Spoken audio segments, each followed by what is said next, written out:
EV atau Electrical Vehicle dipakai sebagai kendaraan ramah lingkungan, bersih, dan bisa didaur ulang, serta sustainable. Kalau melihat propagandanya, apakah benar Electrical Vehicle yang berbasis baterai itu bersih? Apakah benar-benar bersih atau di belakang kinclongnya tersebut ada cerita yang mengerikan yang namanya blood battery atau baterai bisnisnya ini semua mengandung darah?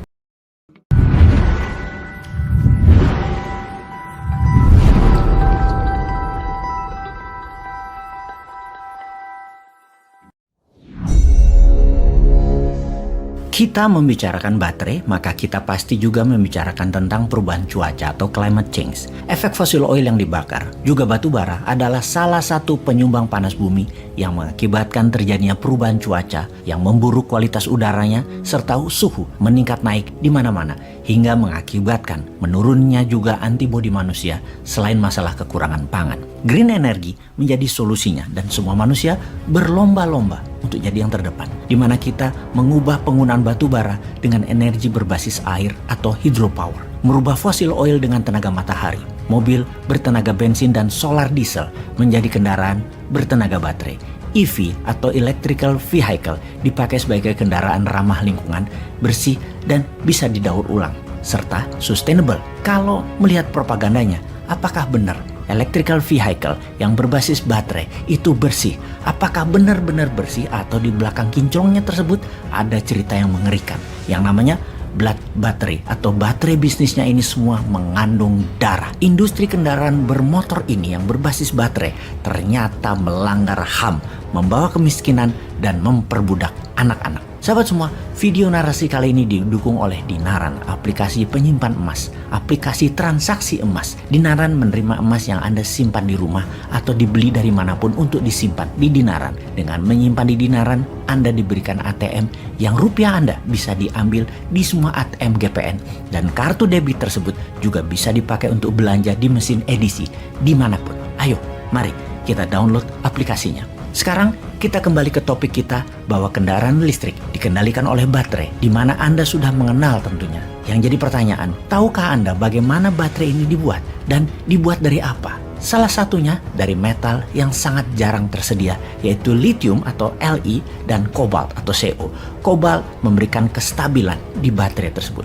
Kobalt adalah metal berwarna abu kebiruan yang didapat dari batuan keras atau biasa disebut crustal rock. Kobalt punya banyak manfaat, seperti untuk mesin turbin pesawat jet, peralatan tambang, pigmen pewarna kosmetik, juga baterai smartphone yang umumnya adalah lithium iron baterai alias kobalt 50% yang saat ini diproduksi oleh baterai kendaraan atau electronic vehicle, di mana dalam satu baterai kendaraan ini menggunakan 4-30 kg kobalt. Metal ini terdapat di beberapa wilayah bumi seperti di Australia, Kanada, Tiongkok, Afrika Selatan, Indonesia. Tetapi 75% dari kobalt dihasilkan oleh satu negara, yaitu DR Kongo atau Democratic Republic of Congo. DR Kongo masih penuh dengan kemiskinan, penuh korupsi dan konflik. Namun di bawah tanah Kongo terdapat deposit kobalt terbesar di dunia. Penduduk Kongo 92 juta, di mana lebih dari 2 juta penduduknya bergantung dari pertambangan kobalt. Mereka disebut dengan julukan negosian. Ada dua kelompok besar di Kongo penghasil kobalt ini. Ada perusahaan industri skala besar, ada penambang liar atau artisanal. Skala usahanya kecil namun terbanyak hasilnya. Penambang liar ini tidak ada protokol kesehatan kerja, sangat brutal, saling rebutan wilayah antara sesama penambang. Tidak ada perlindungan hukum di sini. Penambang liar ini ada lebih dari 100.000 anak di bawah umur yang bekerja, bahkan ada yang berusia 6 tahun usianya. Anak-anak kecil ini bermain-main dengan kematian setiap hari. Mereka masuk ke dalam sumur yang sempit dan dalam, di mana tidak ada orang dewasa bisa masuk ke dalamnya. Dan itu seperti masuk ke dalam tungku yang panas. Dan mereka rata-rata hanya ada waktu 20 menit. Oksigennya, anak-anak itu harus menggali sumur tersebut dengan keadaan sangat tidak manusiawi. Bahkan tidak ada peralatan penggali. Kebanyakan menggunakan tangan kosong. Mereka tidak pakai masker, tidak pakai alat, tidak pakai sarung tangan, sempit, panas, dan kurang oksigen. Berapa uang yang mereka dapat? Tidak lebih $1 per harinya, 15.000 rupiah, tidak lebih seharinya. Padahal transaksi kobalt per tahunnya bernilai lebih dari 12 billion dolar. Dan di tahun 2027 nanti diperkirakan naik 50% kebutuhannya dari sekarang. Yang pastinya uang tersebut tidak pernah terdistribusi ke anak-anak buruh di bawah umur tersebut yang menemukan dan memilah metal tersebut. Padahal anak-anak tersebut bertaruh nyawa. Per tahunnya lebih dari 2.000 anak meninggal terjebak di dalam sumur, baik kekurangan oksigen ataupun tertimpa runtuhan dinding sumur. Belum lagi korban kanker paru-paru, infeksi kulit, dan kecelakaan yang menyebabkan cacat tubuh. Ribuan setiap tahunnya.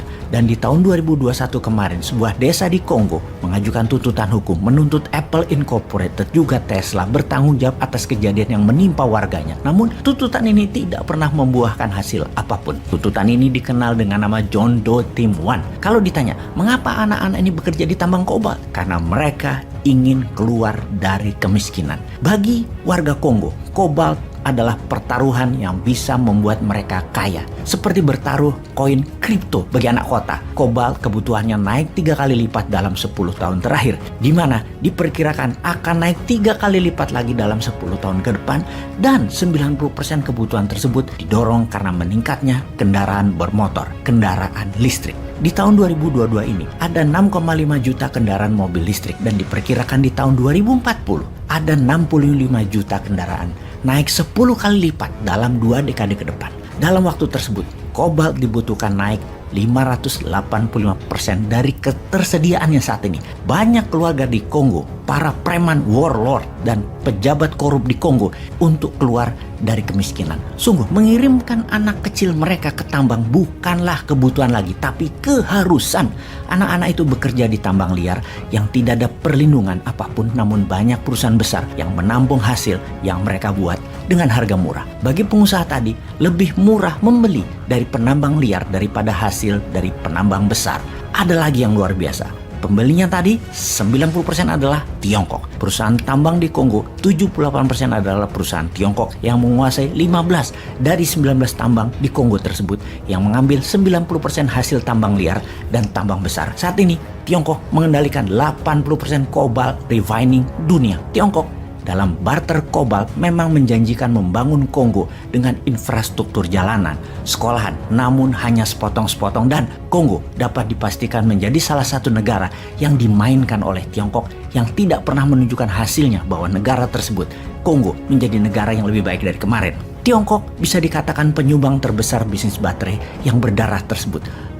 Baterai ini selain ujungnya yang bertanggung jawab atas darah bertumpah tadi adalah industri kendaraan listrik, pastinya Tiongkok juga ikut bertanggung jawab. Perusahaan terbesar milik Tiongkok adalah Congo Dongfang Mining, anak usaha Huayou Cobalt yang menyuplai ke seluruh perusahaan di Eropa seperti misalnya Volkswagen misalnya. Perusahaan Tiongkok di Kongo mempraktekkan hal yang sama dengan penambang liar kobalt tanpa jaminan keselamatan kerja dan dibayar murah pegawainya. Bahkan terdapat laporan kalau ada buruh yang meninggal, perusahaan Tiongkok tadi menguburkannya di lokasi dan menyogok keluarga korban tanpa pernah lapor ke pemerintah. Jadi kalau dikiaskan, kendaraan listrik itu sudah membunuh manusia bahkan sebelum dipakai di jalanan. Jadi kita bisa bayangkan perusahaan terbesar di dunia yang saat ini menggunakan kobalt dalam baterainya seperti Tesla, Volvo, Renault, Mercy, juga Volkswagen. Mereka menggunakan sumber dari Kongo ini yang dikatakan menerapkan zero tolerance terhadap buruh anak. Ternyata tidak benar-benar mengaplikasikan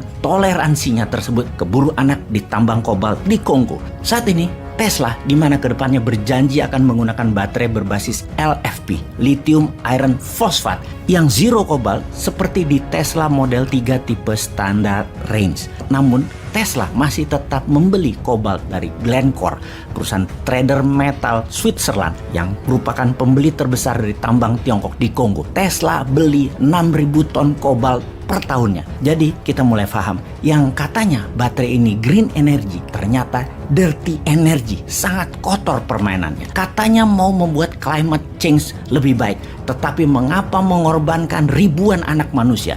Sungguh baterai selama ini masih pakai kobalt.